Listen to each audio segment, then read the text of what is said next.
Ya, maksudnya udah dapet orang ngecermai, kadang juga nggak ada bawa harta apa-apa, kagak ada duit, kagak ada properti, ini aja masih gila haus harta.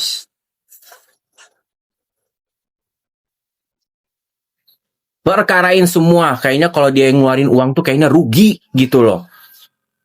Kenapa sih kalau orang udah dibuat kaya, udah dipermak, dicantik, dioperasiin, dikasih dunia artis, dikenali sama pejabat, diberikan kemewahan, kenapa sih ujung-ujungnya harus ada ngasih kebahagiaan ke dia? Apalagi nih suami elu, apa susahnya sih mensyukuri memang jalan lu harus begitu? Yang ngerusak nasib lu ke depan siapa? Lu sendiri. Sekarang gue mau nanya, junjungan lu prestasinya apa? Gue nanya apa prestasinya? Prestasi real bukan sosial media. Gue mau nanya apa prestasinya? Kalau lu bener-bener ngeidolain dia. Punya album nggak? Pernah video klipnya booming kayak RO nggak? Walaupun RO bukan penyanyi. Punya sinetron nggak? Musik-musiknya mencetak jutaan kopi penjualan album nggak? Walaupun girl band yang suaranya sumbang semua. Punya sinetron nggak? Ngasilin duit sebulan bisa ratusan juta nggak? Nggak ada kan? Karena ngedompleng karir.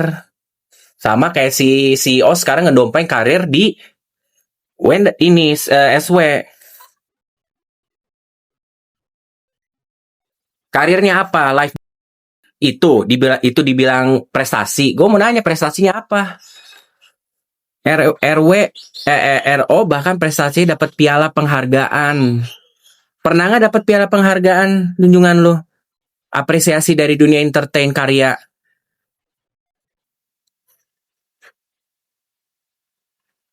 Kalau misalnya nggak ada apa, lu nggak akan terselamatkan, hilang ditelan bumi. Ya kan, cuma karena dibantu live TikTok, semua juga banyak yang lebih dari dia. Lebih banyak penjualannya oke-oke karena platformnya jualan. Itu prestasi kagak. Bukan prestasi, memang harus jualan aja.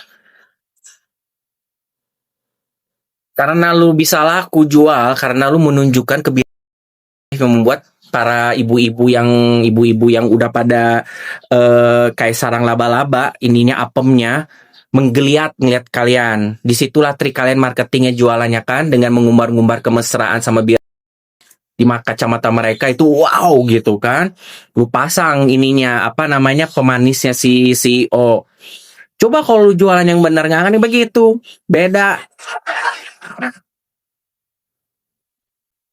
Iya kan? Coba. Mau kalian ya daripada ngomongin adu-adu masalah ini, kalian junjungkan ya prestasinya apa? Gua tanya yang bisa lu kalahin RO. RO 25 tahun lebih ya. 25 tahun lebih, banyak karyanya dari zaman sebelum ada sosial media sampai sekarang. Terbukti datang ke apa namanya ke pengadilan, pas giliran SW pada gini, giliran RO pada begini. Coba, aduh, kayak makanya gue heran kok yang ngebela-ngebela tuh ya.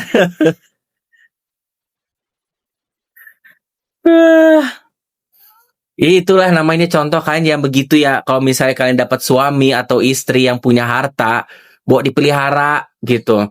Apalagi gue yakin,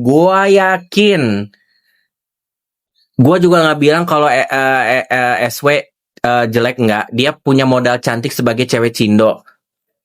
Sekarang gue mau nanya, apa yang bikin lu suka sama RO? Sementara RO itu di kacamata masyarakat udah tahu tingkahnya, modelannya, kepribadian, beritanya, rumornya, dan lu lihat secara langsung tingkahnya, teman-teman pergaulannya seperti bagaimana. Sekarang gue tanya lu kenapa mau sama RO? Ngejar-ngejar.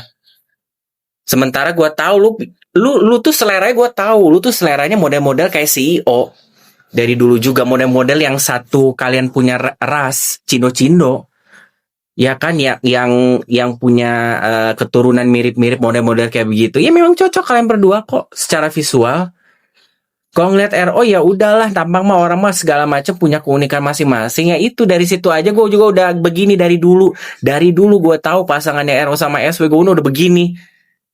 Bisa ya. Tapi karena RO selalu membuat namanya citranya itu perfect di depan masyarakat, jadi dia selalu namanya mendorong untuk dibuat baik terus, naik derajat, di iniin, di indah-indahin, usaha untuk punya anak. Logikanya dari standar itu aja gitu lah. Ya kan? Cinta, yakin itu cinta.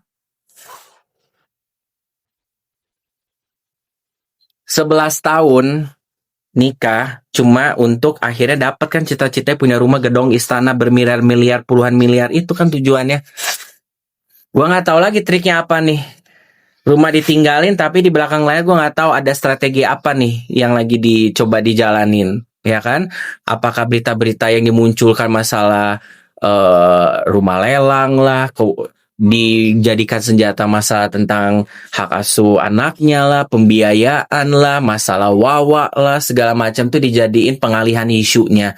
Padahal gue yakin di belakang layar itu ada satu tujuan yang sebenarnya hanya dia sendiri yang tahu permainannya seperti apa. Ditambah lagi kan sekarang rumahnya nyewa. Coba, nggak mungkin kalau SW mah hanya nyerah begitu doang. Gue mah tahu pasti ada satu perencanaan di belakang itu semua. Makanya kasus ini tuh akan menjadi kasus yang benar-benar jadi kayak blunder sebenarnya gitu loh. Tapi bisa jadi kayak berkepanjangan kalau menurut aku. Karena dari gelagat-gelagatnya aja gue ngerasa udah kayak banyak hal yang tidak meyakinkan. Karena dari sisi dia banyak hal yang gue rasa tidak meyakinkan aja sebenarnya. Gitu loh. Ya kan, ketika kamu memohon-mohon untuk datang ke Densu sampai 2 kali dan kamu jelas-jelas diomongin sama Densu bahwa kamu harus tahu kalau udah masuk di podcastnya Densu, lu bakal dicibir sama masyarakat. Dan Densu sendiri kan pengakuannya begitu kan, dia sendiri ngomong. Tapi kenapa tetap lu terusin? Sekarang gue nanya.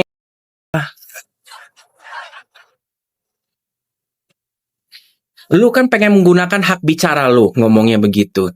Lu pengen meluapkan apa yang perlu lu klarifikasi. Iya kan? Sementara lu tahu yang lu klaim itu, yang Densu klaim katanya dia itu teman lama kamu. Sementara lu udah di GR, udah di encounter, ya kan udah di disclaimer lah gitu.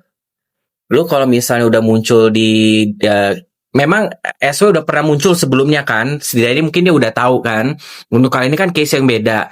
Padahal si Densu udah bilang, lu nggak usah masuk dulu, ya, gitu kan. Entah dulu tenangin, ya. Kalau ngomongin masalah tenangin ini juga Densu, emangnya RO nggak lebih parah dibanding SW? SW mau mungkin sekian puluh persennya, tapi yang lebih banyak yang lebih ya RO lah,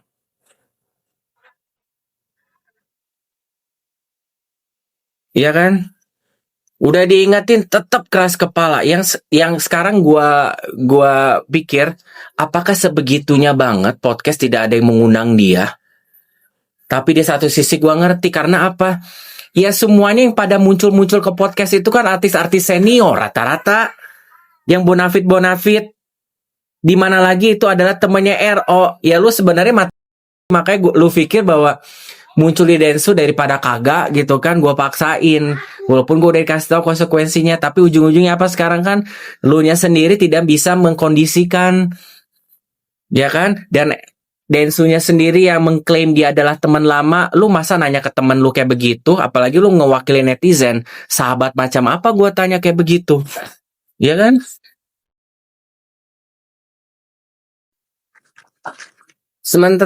Sementara lu lihat di Deddy Corbuzier, nah itu baru namanya temen, bener.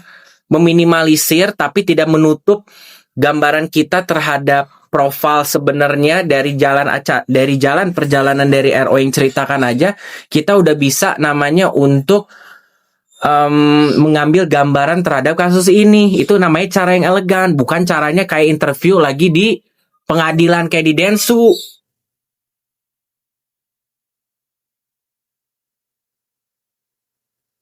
Ya, mana Mang Roti mah? Bohong bagaimana? Lu nonton gak yang Densu live streamingnya? Nonton gak? Lucu banget kata gue.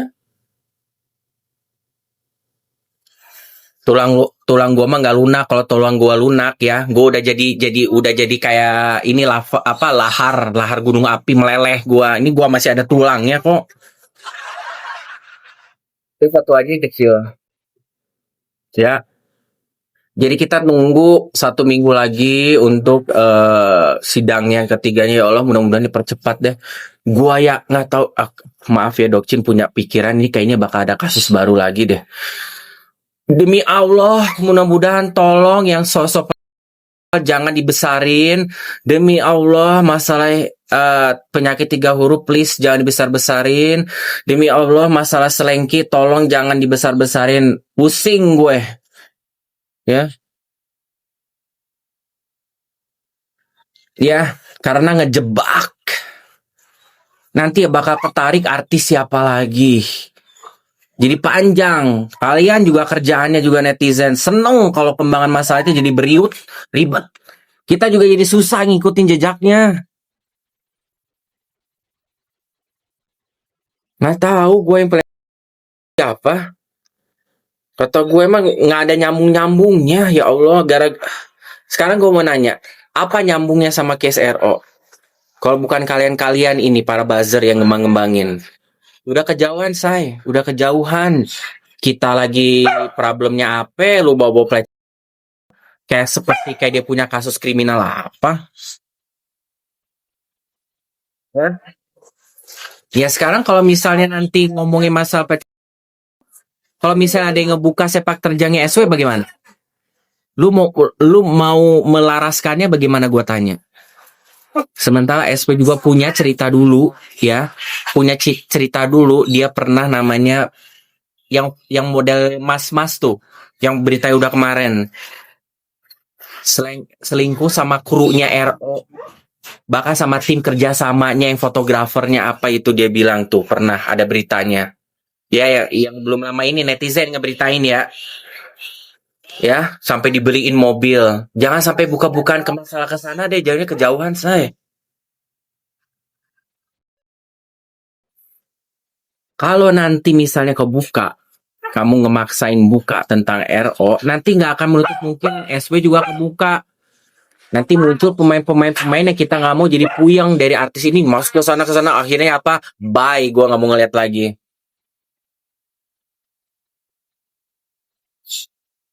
Ya kan? Melihara berondong. Sarkawi apa melihara berondong? Tipe-tipe deh. Tahu deh gua.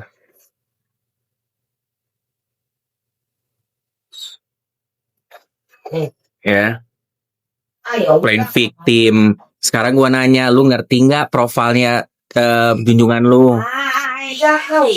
Kita mah udah tahu profilnya RO bagaimana. Nah, sekarang gua tanya, lu ngefans sama SW baru tahun kemarin kan? Sebelum-sebelumnya lu nggak tahu kan? Penggemar SW itu baru muncul selama ada CEO baru setahun. Lu tuh baru tahu junjungan lu tuh masa sekarang. Lu harusnya belajar dari dulu. Jangan ngebela pas lagi Sergio udah lahir. Baru juga kemarin, setahun juga belum. Ya. Makanya kalian mah cuma taunya dibayar aja kan. Jangan-jangan ini buzzer-buzzer dibayar sama SW ya? Ngaku lu pade.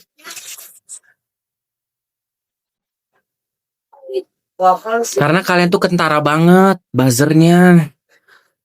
Ya kentara banget, akun yang kosong, nggak ada follow-follownya. Kalian buzzer muncul dari mana? Kalian kan dibayar. Gue curiga siapa yang ngebayar lu pade. Ya, gue mau nanya siapa yang ngebayar lu pade. Sebegitu banget takutnya ya. Untuk nggak dapet pembelaan sampai ngebayar kalian sini jadi buzzer.